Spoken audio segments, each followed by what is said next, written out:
Hi friends, ఏ చిన్న celebration and important occasion అయినా ఇంట్లో చేసే స్వీట్ సేమియానే నేను ముందుగా దాన్ని ఏ విధంగా చేస్తానో చూద్దాం. ముందుగా పాలు తీసుకొని ఒక పొంగు వరకు కాగబెట్టి అందులోనే సరిపడే సేమియా వేసి ఏలక్కాయలు కట్ చేసి వేసి అందులోనే మరో పొంగు వరకు ఉంచి జనరల్గా అయితే ఆఫ్ చేసిన తర్వాత బెల్లం పొడి కలుపుకుంటాను.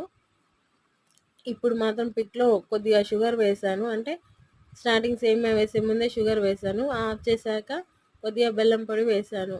ఎక్కువసేపు ఉంచితే సేమియా అనేది గట్టిగా మెత్తగా అయిపోతుంది. అలా కాకుండా జస్ట్ ఒక్క పొంగు అలా ఉంచి తీసేస్తే టేస్టీగా ఉంటుంది. డ్రై ఫ్రూట్స్ కూడా నేను ఆఫ్ చేసిన తర్వాతనే కలిపేస్తాను. ఇందులో మనం బెల్లం యాడ్ చేయడం వల్ల ఐరన్ కూడా ఉంటుంది కాబట్టి హెల్తీ అయిన స్నాక్లా యూజ్ అవుతుంది. Thank you for watching friends.